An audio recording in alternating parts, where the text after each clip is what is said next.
In an Argentine seaside resort, a quiet street seemed to have nothing out of the ordinary. Citizens enjoyed long afternoons on the beach and playing Tejo. However, in early 1998, the peace was abruptly shattered when the world press arrived at Dinko's house. Šakić, a 77-year-old Croatian, was transported by Argentine police car, beginning a journey that would culminate in a trial 9,000 kilometers away in his homeland. The crimes for which Šakić was charged had occurred more than half a century earlier, during World War II, when Croatia was an ally of the Nazis and its leader, Ante Pavelić, was inspired by Adolf Hitler and Benito Mussolini. On the 6th of April 1941, hundreds of Luftwaffe planes bombed Belgrade, marking the start of Nazi Germany's invasion of Yugoslavia under Operation Retribution. In just 11 days, 19 German divisions, along with Italian, Hungarian and Bulgarian troops, conquered the country. On the 10th of April 1941, before the surrender of the Yugoslav army, Germans and Italians supported the proclamation of the so-called independent state of Croatia by the Ustaše, a fanatical nationalist, fascist, separatist and terrorist organization. After taking power, the Ustaše authorities established numerous concentration camps in Croatia, where they isolated and murdered Jews, Serbs, Roma, other non-Catholic minorities and Croatian political and religious opponents. The largest of these camps, Jasenovac, became the third largest concentration camp in Europe, notorious for its barbaric practices and high number of victims. Dinko Šakić, who would later become its commander, was born on August 9, 1921 in Studenci, then part of the Kingdom of Serbs, Croats and Slovenes. In 1929, King Alexander I changed the official name of the state to the Kingdom of Yugoslavia.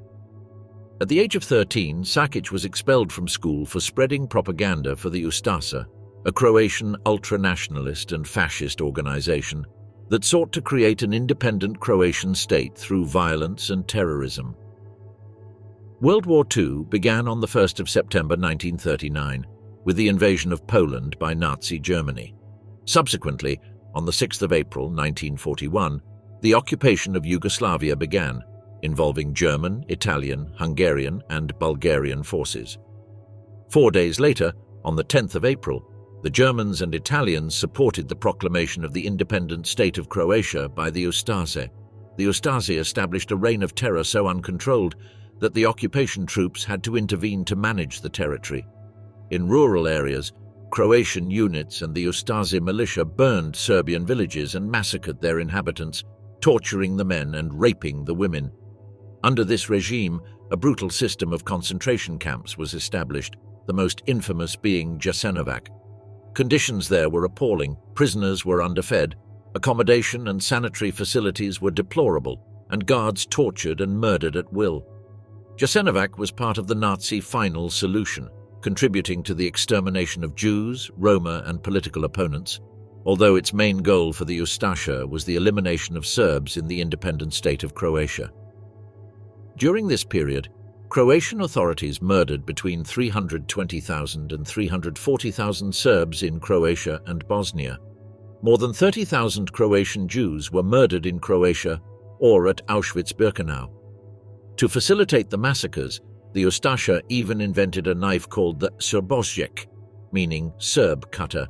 As the war progressed, Croatia aligned itself with the Axis, and Dinko Šakić became the commander of Jasenovac, one of the most notorious extermination camps of the war. There, Šakić perpetrated torture and murder in the name of the Croatian people. After more than 50 years, justice finally caught up with him, but his case revived old divisions in his homeland. Šakić was put on trial, but the horrendous crimes he committed stained not only Croatia but also the Catholic Church. Can collaboration with the Nazis in the name of freedom be justified? Was Šakić an independence fighter or a sadistic war criminal? In November 1918, following the end of World War I, Serbian troops returned victoriously to Belgrade. King Alexander of Serbia became the leader of a new kingdom formed from the ruins of the conflict. This kingdom, composed of Serbs, Croats, Slovenes, Bosniaks, Kosovo Albanians, Macedonians and Montenegrins, was a complex and volatile mix of different religions, cultures and languages. Alexander ruled with a firm hand, suppressing regional loyalties and marginalizing political opponents. In 1929, he renamed his kingdom Yugoslavia, the land of the South Slavs, and suppressed opposition parties, including the Croatian nationalist Ante Pavelić. Pavelic's fervent nationalism brought him to the forefront of Croatian politics, but Alexander's repression forced him to flee to Italy, where he found refuge under the regime of Benito Mussolini. Mussolini, at the height of his power, had founded fascism in the aftermath of World War I, organizing unemployed veterans into armed squads known as the Black Shirts. In 1922, he became Prime Minister of Italy, and by the end of the decade he was a dictator. Mussolini sought to restore Italy as a major European power, suspending civil liberties and eliminating opposition. In 1935, he invaded Ethiopia and supported Franco in the Spanish Civil War. Influenced by Hitler, he also introduced anti-Jewish laws. This environment was ideal for Pavelić to establish his fascist movement, the Ustaše, which meant insurgent. Mussolini saw the Ustaše as a tool to destabilize Yugoslavia and expand Italian influence in the Balkans, providing it with arms and funding. In October 1934, the Ustaše carried out an attack on King Alexander during a state visit to Marseille. The monarch and his entourage were assassinated by terrorists infiltrated into the crowd. Alexander was succeeded by his son, King Peter, who was too young to rule such a divided country. A French court sentenced Pavelić to death in absentia, but under Mussolini's protection, he and his movement continued to grow. In the late 1930s, Hitler and Mussolini formed the Pact of Steel, an alliance that inspired right-wing nationalists across Europe.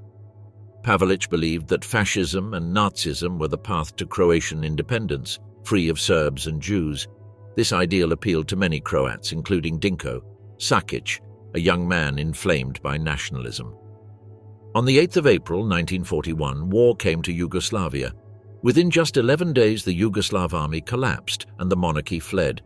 In some regions, German troops were welcomed as liberators. For Šakić and other members of the Ustaše, this was the moment to act. However, their legacy was marked by the brutality and horror of Jasenovac, a grim reminder of the crimes committed in the name of independence and ideology. The arrival of German and Italian troops made it easier for the Ustaše underground movement to seize power in Zagreb, the Croatian capital. For many Croats, the collapse of the Yugoslav state was a cause for joy, as they did not feel comfortable in that semi-democratic regime. It was believed that with the fall of the government the war was over, but the reality was different. With the return of Ante Pavelić from exile in Italy, the independent state of Croatia was proclaimed, with the backing of Italian fascism and German Nazism. This new state included not only traditional Croatian territories, but also all of Bosnia, leaving a large Serbian community under Ustaše rule. From the start, the regime imposed martial law and just 15 days later, introduced racial laws. By the beginning of May, i.e. just 20 days after the establishment of the government, mass murders had already been committed. The regime acted extremely quickly. However, there was one key difference between Pavelić's fascism and Nazism. While the Nazis despised religion, the independent state of Croatia was staunchly Catholic. Pavelić sought to establish an exclusively Catholic state and eliminate what he considered alien elements. His strategy was to divide the Serbian population into three groups. 1/3 would be killed, another deported to Serbia, and the rest converted to Catholicism.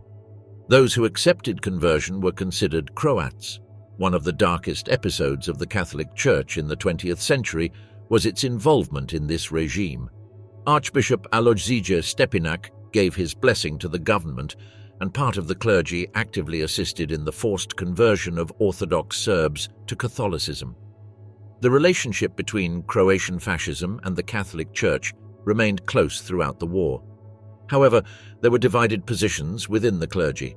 Some supported the Ustaše and even participated in crimes, while others opted for passive resistance.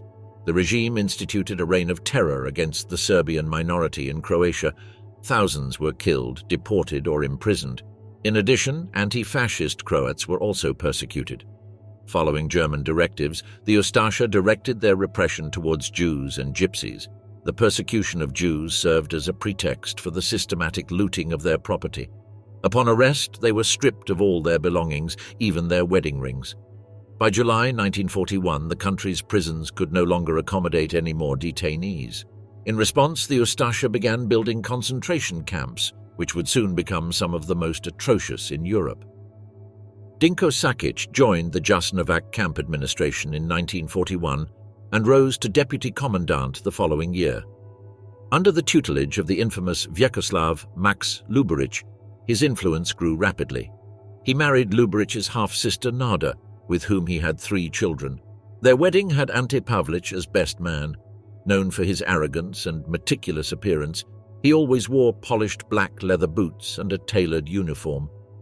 While the prisoners suffered from disease and dressed in rags, Šakić walked around imposingly, as if on a magazine cover.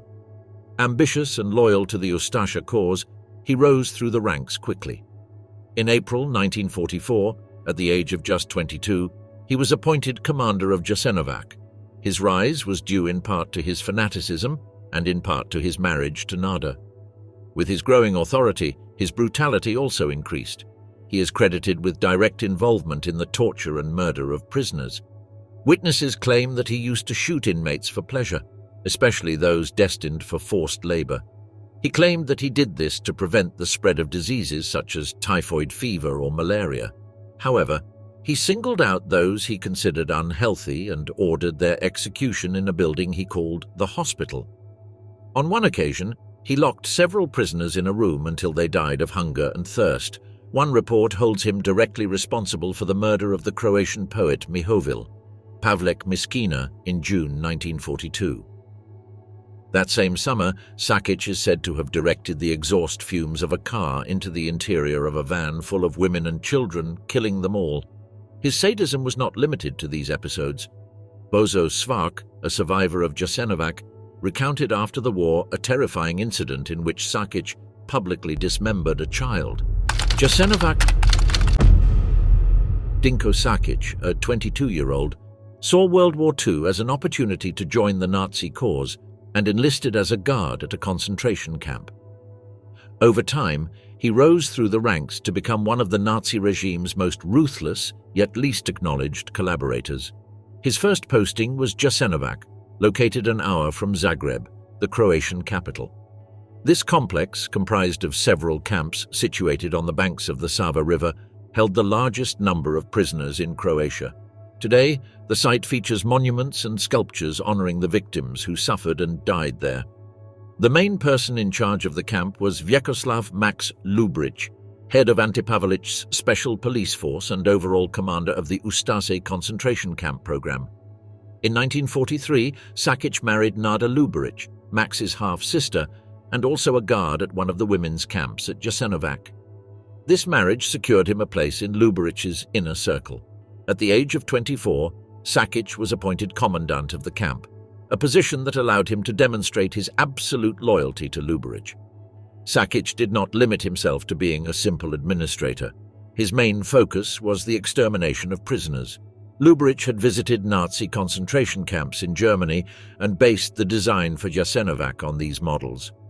Although the Nazis used gas chambers for mass murder, the guards at Jasenovac preferred more rudimentary and brutal methods. The Croatian Memorial Museum displays some of the artifacts used at the camp, including a weapon known as the Serbian cutter, designed to slit the throats of victims quickly and efficiently. One guard even boasted of having murdered around 1,300 prisoners with this tool. Other methods included throwing inmates into the kilns of a brick factory, where they were burned alive. Pava Mola, a 20-year-old and active member of Zagreb's communist youth movement, was arrested and sent to Jasenovac following the German invasion. By then, the Nazis were already advancing their extermination program, gassing hundreds of thousands of Jews. The Jasenovac camp witnessed unimaginable human suffering, with killing techniques even more sadistic than those employed by the Nazis. The brutality of the Ustaše regime at Jasenovac was such that it even disturbed the Nazis themselves. Heinrich Himmler, head of the SS, received detailed reports of the atrocities committed in Croatia, including acts of extreme violence against the elderly, women and children. Despite the Pavlić regime's efforts to conceal the reality of the camp by commissioning photographs showing prisoners performing useful labor for the war effort, cruelty and mass murder continued unabated. However, underground resistance began to gain strength in Yugoslavia. By late 1942, the partisans, led by Croatian communist leader Josip Broz Tito and supported by the Allies, posed a growing threat to the Pavelić regime. The war against the partisans was fought extremely harshly, resulting in the deaths of hundreds of thousands of civilians and combatants. Despite this, the guerrilla army managed to hold out, and time began to run out for Šakić and his fellow Ustaše at Jasenovac. By the autumn of 1944, the Soviet army's advance into Western Europe reached the Balkans. In October, Soviet troops joined Tito's partisans and liberated Belgrade, the Yugoslav capital. This advance put the Croatian puppet state in a critical situation. Dinko Šakić was ordered to eliminate all survivors at Jasenovac and destroy any evidence of the atrocities committed. Šakić carried out what became known as the Autumn Liquidation, a process lasting 20 days during which he selected the weakest prisoners and executed them, throwing their bodies into the Sava River. In June 1944, after the escape of a prisoner named Ivan Volner, Šakić ordered brutal reprisals. He singled out 25 Jewish inmates from the same barracks as Volner, who were confined, deprived of food, and tortured. Volner was captured and killed shortly afterwards. Šakić also personally participated in the torture of Rebac, who led an uprising together with Milo Bošković. Rebac was tortured with a flamethrower, and both men, along with other prisoners, were executed by hanging on a public display in September 1944. Before his execution, Bošković requested to be shot rather than hanged. Šakić agreed to his request, and before shooting him, remarked that he valued Bošković as a man and an expert, and that he should feel honored that the camp commandant would personally kill him. In another act of proof that hell exists, Šakić ordered Marin's execution. Jurčev, the director of the camp infirmary, who had helped an Ustaše defector pass information to the partisans. Jurčev, along with his wife and 3 others, was executed. His wife was dragged to the gallows by her hair after repeatedly falling. Meanwhile, Šakić and the Croatian Minister of the Interior, Andrija Artuković, watched the hangings while calmly eating. Šakić's brutality was not limited to civilians and political dissidents. In the autumn of 1944, he demonstrated his contempt for international law by ordering the execution of captured Allied soldiers who were protected by the Geneva Conventions. 3 American airmen, captured after their bomber crashed near the camp, were tortured for 3 days and then stabbed to death on Šakić's orders. Their bodies were dumped in a mass grave. In April 1945, Tito's partisans arrived at Jasenovac. What they found was a bleak landscape, ruins, decomposing bodies, and mountains of clothing stolen from victims. Subsequent investigations attempted to determine how many people had died at Jasenovac under Šakić and the Ustaše. However, the destruction of key documents made it impossible to establish an exact figure. Historians estimate that around 1 million Yugoslav citizens lost their lives between 1941 and 1945, with more than 300,000 of these deaths believed to have occurred at Jasenovac. In search of refuge. At the end of World War II in May 1945, Dinko Šakić fled Croatia with Ante Pavelić and other Ustaše leaders, seeking asylum in Argentina. During this period, Yugoslavia underwent a political transformation under the leadership of Josip Broz Tito, leader of the Communist Partisans, who established a socialist federation called the Socialist Federal Republic of Yugoslavia. This new communist one-party regime focused on political stability and economic recovery. Ustaše members who remained in the country faced severe reprisals, being captured and tried for war crimes or forced into hiding. Tito's government worked to eliminate any vestiges of fascist ideology, ensuring that crimes committed by the Ustaše during the war were condemned under the new political system. With Germany's surrender to the Allies, the independent state of Croatia collapsed. Thousands of Ustaše members fled with German troops, taking refuge in British-run prisoner-of-war camps in Italy and Austria. The British, largely unaware of the Croats' role in Nazi crimes, did not actively pursue Pavelić and his key collaborators. Dinko Šakić managed to evade capture, and some suggest that he was aided by members of the Catholic Church, including high-ranking figures linked to the Vatican.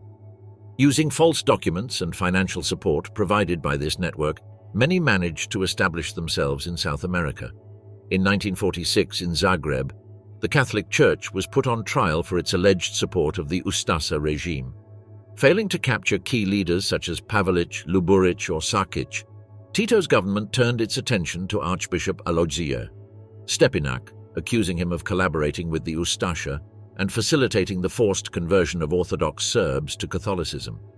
Stepinac was convicted of treason and war crimes, initially sentenced to prison, although his sentence was reduced and he was eventually released after 5 years. In 1998, Pope John Paul II beatified Stepinac, declaring him a martyr, an act that sparked controversy both in Croatia and internationally. In parallel, a document declassified by the US Treasury Department revealed that the Vatican had been holding on to around 200 million Swiss francs, allegedly looted from Serbs and Jews by the Ustaše for decades. This fact added further tensions to the already complex relationship between the Catholic Church and victims of war crimes. During that time, Dinko Šakić was given the protection of the then President of Argentina, Colonel Juan Domingo Perón. Šakić and his wife settled in Santa Teresita, a coastal town located about 340 kilometers southeast of Buenos Aires. There, Šakić ran a textile business and became actively integrated into the local Croatian community. Perón, a charismatic leader who admired right-wing authoritarian regimes in Europe, saw figures such as Šakić and Ante Pavelić as allies in the fight against communism. He therefore gave them his support and welcomed them to Argentina. Under the protection of the Argentine government, Šakić and his wife, Nada, settled in Santa Teresita, a popular tourist destination on the Atlantic coast where they started a family. During his stay in Argentina, Šakić adopted the name Ljubomir Šakić Banović and founded a textile factory. Despite his seemingly quiet life, he continued to be involved in political activities connected to the Ustaše, as did its former leader Pavelić. However, in 1956, the fall of Perón forced the family to leave Argentina. Moving briefly to Spain, Šakić established connections with the Paraguayan dictator Alfredo Stroessner, even managing a shelter for Croatian fascist exiles in Paraguay. In 1958, Pavelić appeared on television to defend his past as the leader of the Croatian fascist regime during the war. A year later, he was assassinated by an agent of Tito's secret police. Meanwhile, Šakić managed to remain anonymous. After decades of exile in Argentina, his past began to haunt him. Although he returned to the South American country in 1959 and lived a relatively low-key life for years, he never entirely concealed his involvement with the Ustaše, maintaining links with exile groups and taking part in political activities related to his past. In 1990, the Croatian yearning for independence resurfaced with force.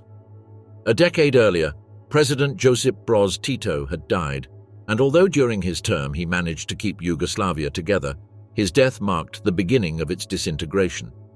The Croats, led by Franjo Tudman, again expressed their desire for autonomy. Tudman, who had been a loyal follower of Tito, became the leading advocate of Croatian nationalism as Yugoslavia began to collapse. This turn toward independence triggered a civil war. The Serbs, still remembering the crimes committed by the Ustaše during World War II, faced the Croats in a conflict that would last for much of the 1990s and engulf all the peoples of the former Yugoslavia. The result was devastating. Hundreds of thousands of people were killed or displaced, and the term ethnic cleansing entered the modern political vocabulary. For men like Dinko Šakić, however, ethnic cleansing was not a new concept. It had been his mission in Jasenovac. With the renewed interest in Croatia's violent history, journalists from Argentina and other countries began seeking out Šakić for his perspective.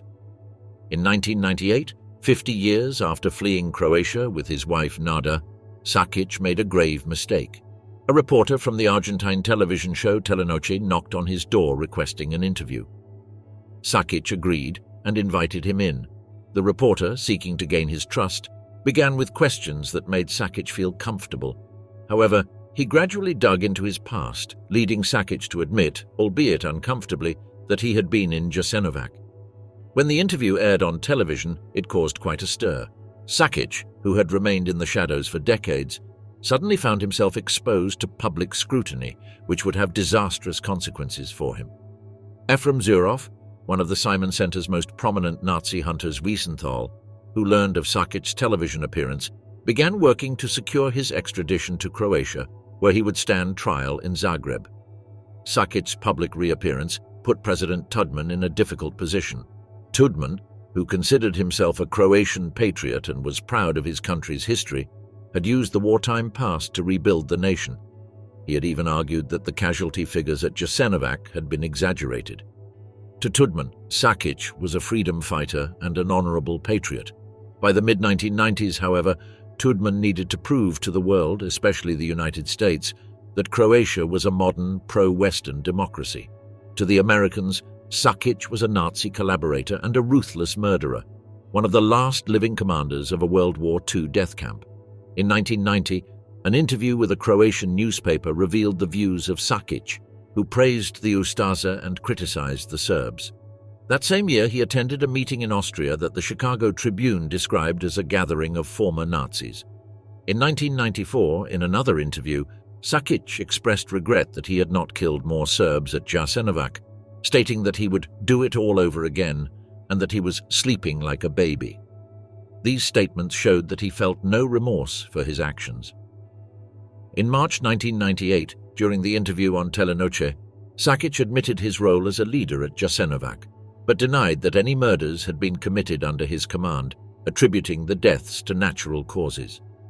This denial sparked public outrage, and Argentine President Carlos Menem ordered his arrest. International pressure mounted, and Šakić, who had lived decades in relative quiet, suddenly found himself at the center of a global scandal. His capture and subsequent extradition to Croatia marked the start of a historic trial that would confront the legacy of the Ustaše and the crimes committed during World War II. Šakić's case not only exposed the horrors of the past, but also brought to light the political and social tensions that persisted in the Balkans. For many, his trial represented an opportunity to confront history and seek justice, although it also revealed the deep divisions that still existed in the region. Dinko's story Šakić is a reminder of how the past can resurface decades later, challenging societies to confront their demons and seek reconciliation. Arrest and death. A few weeks after the interview on Telenoche, Dinko Šakić was arrested. The media gathered in the quiet neighborhood where he lived, turning his anonymous life into a focus of international attention. Unlike previous cases where Argentine authorities had been slow to respond to requests for the extradition of Nazi war criminals, this time the response was swift and decisive. Šakić was sent back to Croatia to face justice. This moment marked an important milestone for Croatian society, which was seeking to come to terms with its past and move towards integration in the West. Šakić's trial was not only a test for the Croatian judicial system, but also an opportunity to honor the victims of the Ustaše regime, Serbs, anti-fascists, Jews, and Roma, who deserved justice and recognition. On 18 June 1998, Šakić returned to Croatia for the first time since the end of World War II, accompanied by his wife Nada, who had also been involved in the crimes at Jasenovac, specifically at the women's camp. Both faced interrogations, although only Šakić would be formally tried. The trial began in November 1998 at the district court in Zagreb, where he was accused of being responsible for the deaths of thousands of prisoners during his tenure as commandant at Jasenovac. More than 30 witnesses, including camp survivors, testified against him, describing the horrors they had experienced. Despite overwhelming evidence, Šakić maintained his innocence throughout the proceedings. Dr. Ivo Goldstein, a professor of contemporary history at the University of Zagreb, testified as an expert, providing historical context on the crimes committed by the Ustaše. Ultimately, Šakić was found guilty of killing or allowing the killing of more than 2,000 Serbs, Jews, and Gypsies. He was sentenced to 20 years in prison, the maximum sentence allowed at the time. The judge stressed that Šakić's lack of remorse influenced the severity of the sentence. Although Nada Šakić was questioned, she never faced a formal trial. For many, this process represented a crucial step in Croatia confronting its fascist past. Šakić served his sentence in a Croatian prison, until his death in July 2008, aged 86, in a prison hospital. Unlike figures such as Heinrich Himmler or Ante Pavelić, Šakić was seen as a cog in a machine of terror. However, his role as commander of Jasenovac gave him monstrous power over the lives and deaths of thousands. To the very end, Šakić never showed remorse for his actions, maintaining that he had nothing to apologize for. His death did not end the debate about his legacy. For some Croats, Šakić was a hero who fought for his nation's independence and defended the Catholic faith. These quarters view the victims of Jasenovac, Serbs, Jews, Communists, and Roma, as enemies of Croatia, not innocent victims.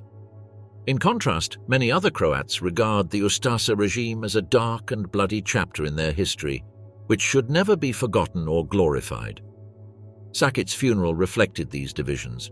Catholic priest Vjekoslav Lasic, who had a close relationship with Šakić, praised him in his sermon, describing him as a member of the Ustaše who restored the Croatian state in 1941. Lasic claimed that every decent Croat should be proud of the name of Šakić, a statement that sparked controversy and rejection among those who see the Ustaše as a symbol of oppression and genocide. Today, Dinko's remains are buried in the cemetery of the Ustaše. Šakić is laid to rest in Zagreb's main cemetery, but his legacy remains a matter of debate. For some, it is a reminder of the brutality of fascism and the importance of confronting the past. For others, it represents a distorted narrative of heroism and patriotism. What is undeniable is that Šakić's trial marked a pivotal moment in Croatian history, forcing society to confront the atrocities committed in his name and to reflect on the human cost of extremist ideology.